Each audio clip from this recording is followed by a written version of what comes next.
पाकिस्तान आजमा लिया गया और जो नताइज निकले हैं वो हमारे लिए तो काबिल फ़ख्र हैं, लेकिन दुनिया के लिए इंतहाई खौफनाक हैं।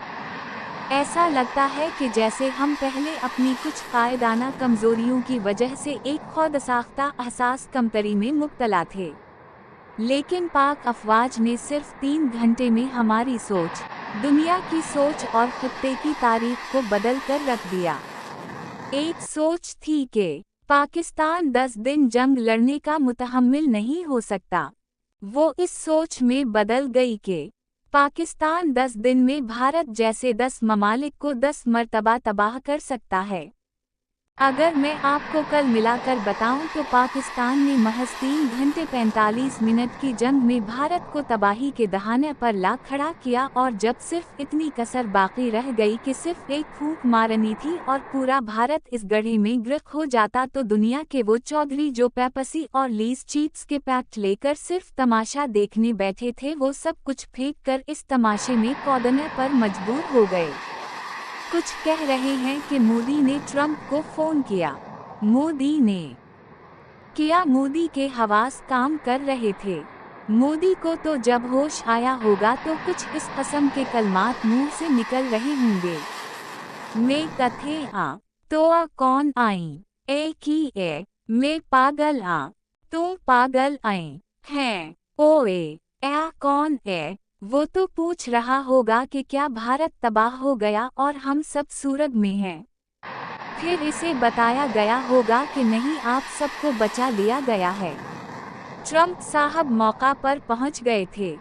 ट्रंप ने भगवान बनकर उनकी मदद की है।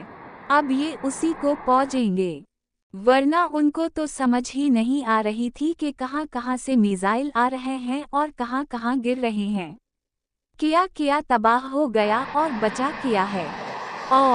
और वो जो हमारा रूसी साख्ता दुनिया का नंबर 1 दिफाई निज़ाम था, वो कहाँ चला गया?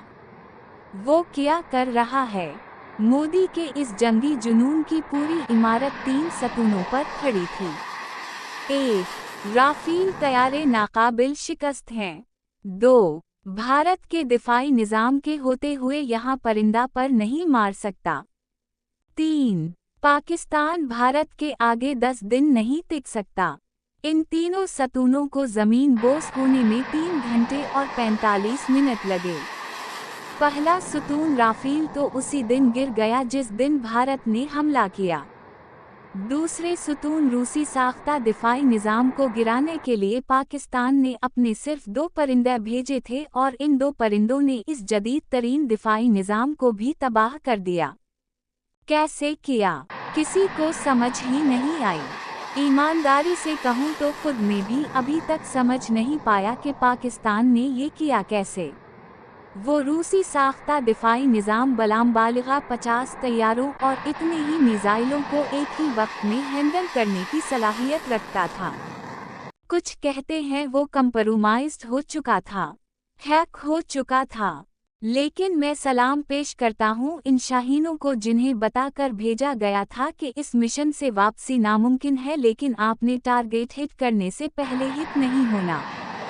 इन्होंने टारगेट भी हिट किया और अल्हम्दुलिल्लाह वापस भी आ गए। भारत का सबसे बड़ा बूथ टूटने के बाद पूरा भारत पाकिस्तानी मिसाइलों के रहम वाव करम पर था। कोई रोकने वाला नहीं था। पाकिस्तान 10 दिन जंग नहीं लड़ सकता।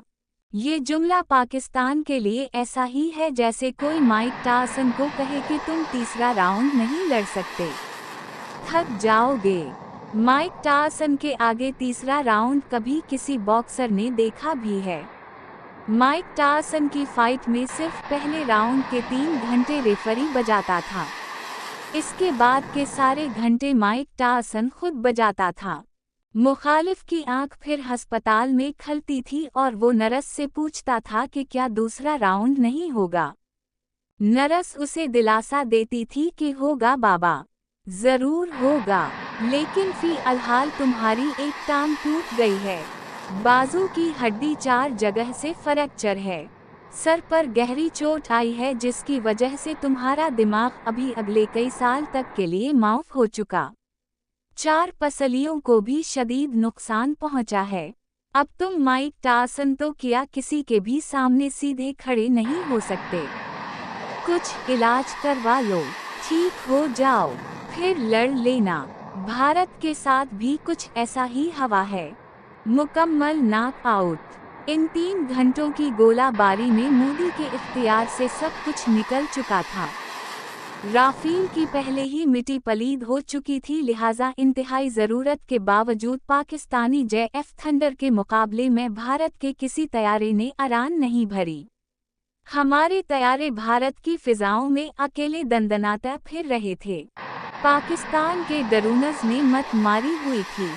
रूसी साख्ता दिफाई निज़ाम तबाह हो चुका था। मिलिट्री डिफेंस के सैटेलाइट पर साइबर अटैक हुआ था और वो हैक हो चुका था। भारत के 70% इलाकों की बिजली पाकिस्तान ने कंट्रोल करके मुअत्तल कर दी थी। इस कदर बुरा हाल था कि भारत के मामूली किसान से लेकर भारत के वजीर आज़म तक किसी को सूरत हाल के बारे में कुछ पता नहीं था। भारत की वजारत दिफा ने एक हंगामी प्रेस कॉन्फ्रेंस करके कहा कि अगर पाकिस्तान रुक जाए तो हम भी मजीद तनाव नहीं चाहते। ये भारत का इतराफ़े शिकस्त था कि हमारी बस हो चुकी है। वो भारत जिसे पूरी दुनिया समझा रही थी कि इस जंगी जुनून से बाज आ जाओ, लेकिन वो बाज नहीं आ रहा था। फिर पाकिस्तान ने उसे 3 घंटे समझाया और वो समझ गया। न सिर्फ वो समझ गया बल्कि इसके पीछे बैठे सब दुश्मन समझ गए। वो मंसूबा जिसको कई हफ्तों तक तूल देकर दुश्मन पाकिस्तान को जिच करना चाहता था, उसे पाकिस्तान ने महज चंद घंटे में लपेटकर दुनिया के मुंह पर मार दिया। तमाशा पाकिस्तान का देखना था, तमाशा भारत का लग गया। नोट: साबिका एयर चीफ जनाब एयर मार्शल सुहेल अमान साहब का ये तबसरा पाकिस्तान की अज़मत के इतिराफ़ में पाकिस्तानी अवाम और दुनिया के लिए नश्र किया गया है।